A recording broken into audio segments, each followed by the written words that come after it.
देखिए, हम कोर्ट के फैसले से सम्मानपूर्वक असहमत हैं, विनम्रतापूर्वक असहमत हैं।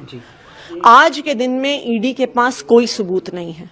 2 साल की इन्वेस्टिगेशन के बाद भी उन्हें 1 रुपया भी प्रोसीड्स ऑफ क्राइम नहीं मिला है।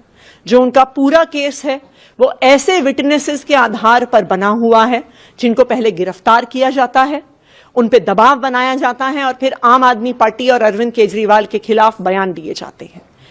चाहे राघव मगुंटा हो, चाहे शरद रेड्डी हो, जिनके आधार पर ईडी ने पूरी अपनी रिमांड एप्लीकेशन बनाई है। जब उनकी पहले क्वेश्चनिंग हुई, वो कहते हैं हम आम आदमी पार्टी के किसी नेता को नहीं जानते, हम विजय नायर को नहीं जानते, हम अरविंद केजरीवाल से नहीं मिले, हमने किसी को कोई पैसे नहीं दिए।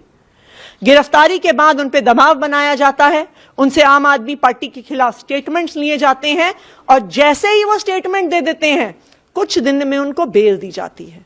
तो ये बिल्कुल साफ है कि ये जो सारे बयान हैं ये फर्जी हैं, ये सारे बयान दबावपूर्वक लिए गए हैं और मुझे उम्मीद है, हम पूरी न्यायपालिका पे ये अपनी उम्मीद ये कायम रखते हैं कि वो इस बात को देखेंगे कि इस केस में कोई भी प्रमाण नहीं है और इस केस में न्याय होगा। तो मैम आगे का क्या लीगल जो प्रोसीडिंग्स है, अगर कुछ आप आगे के लिए जो चीजें, देखिए, जो भी कानूनी हमारे पास रास्ते उपलब्ध हैं उनको हम जरूर आगे बढ़ाएंगे, चाहे ट्रायल कोर्ट में हो, चाहे हाई कोर्ट में हो, चाहे सुप्रीम कोर्ट में हो।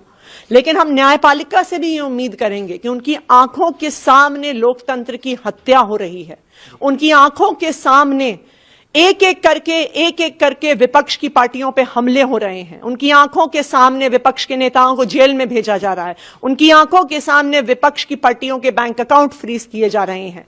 तो लोकतंत्र को बचाना न्यायपालिका की भी जिम्मेदारी है। सरकार को लेकर आगे का क्या होगा, क्योंकि कुछ रिपोर्ट्स में ये कहा जा रहा है कि राष्ट्रपति शासन जैसी बातें, ये तमाम चीजें अब कही जा रही हैं अलग अलग जगहों पर। तो देखिए, ये भारतीय जनता पार्टी का व्हाट्सएप प्रोपेगेंडा है। अरविंद केजरीवाल दिल्ली के मुख्यमंत्री थे, हैं और रहेंगे। कोई भी कॉन्स्टिट्यूशनल और लीगल बार नहीं है उन पर मुख्यमंत्री रहने की।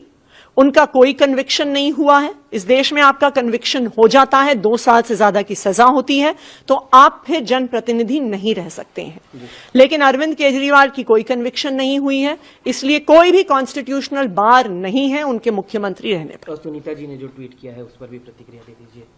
देखिए, आज पूरा देश अरविंद केजरीवाल जी के परिवार के साथ खड़ा है और मुझे लगता है कि अरविंद केजरीवाल जी की पत्नी सुनीता केजरीवाल जी का ट्वीट दिखाता है कि पूरा परिवार हिम्मत के साथ, बहादुरी के साथ लोकतंत्र को बचाने की इस लड़ाई में डटा हुआ है।